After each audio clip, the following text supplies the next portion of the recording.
Tume ya uchaguzi ya Uganda EC katika matokeo ya awali ya uchaguzi mkuu imesema mgombea wa chama cha National Resistance Movement NRM Yoweri Museveni anaongoza kwa asilimia 76.25 ya kura zilizohesabiwa hadi sasa kutoka vituo 22,758 vya kupigia kura.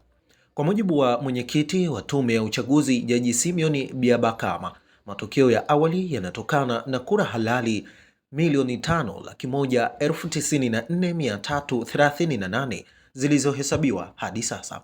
Na hapa nanukuu, kura batili hadi sasa ni 129,441. Jumla ya kura zilizopigwa ni milioni 5,323,779, sawa na asilimia 24.59 ya wapiga kura wote waliosajiliwa kwenye daftari la taifa. Jumla ya kura zilizoharibika ni 17,271. Mwisho wa kunukuu, amesema Byabakama.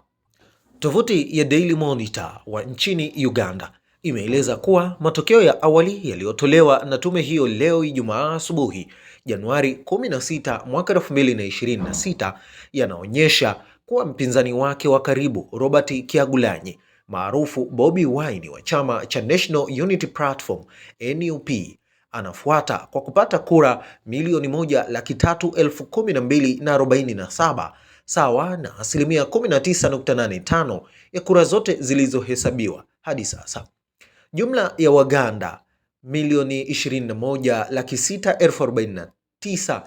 21,649,067 walijiandikisha kupiga kura katika vituo 50,739 nchini huko katika uchaguzi mkuu uliofanyika jana Januari 15 mwaka 2026. Jana iliripotiwa upigaji kura ulichelewa katika maeneo mbalimbali kutokana na hitilafu za mashine biometric BVVK, hali inayotajwa kuwa ilitokana na kukatika kwa mtandao wa internet. Kwa mujibu wa mwenyekiti wa tume ya uchaguzi Jaji Byabakama, mgombea urais wa chama cha Forum for Democratic Change FDC James Nandala Mafabi amepata kura 108,301 sawa na asilimia 2.08 ya kura zilizohesabiwa hadi sasa, huku Frank Bulira Kabinga wa chama cha Revolution People's Party RPP amepata kura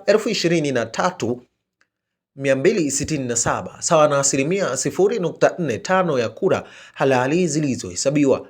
Wagombea wengine ni Robert Kasibante wa National Peasant Party NPP aliyepata kura 15,929 sawa na asilimia 0.31. Joseph Mabilizi wa Conservative Party CP mwenye kura 10,910 sawa na asilimia 0.21.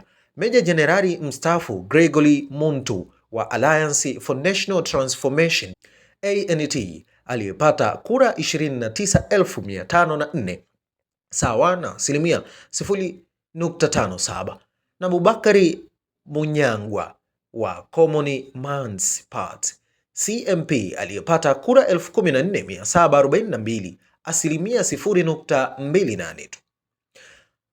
Matokeo ya mwisho ya uchaguzi wa Alhamisi yanatarajiwa kutangazwa Jumamosi, Januari 17, 2026. Rais Museveni mwenye umri wa miaka 81 anatafuta kuendeleza utawala wake zaidi ya miongo minne, huku upinzani ukiripoti kuwepo kwa ujazaji wa masanduku ya kura kwa wingi na kukamatwa kwa viongozi wao wakuu. Na hapa nanukuu, dunia inapaswa kujua kinachoendelea Uganda siku ya uchaguzi. Intaneti imezimwa. Ripoti za ujazaji wa kura zipo kila mahali.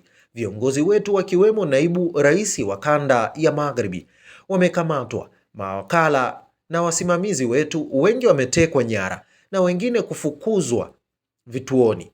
Mashine za BVVK zimeshindwa kufanya kazi kila mahali. Mwisho wa kunukuu, amesema Bobi Wine katika ujumbe wake katika mitandao ya kijamii.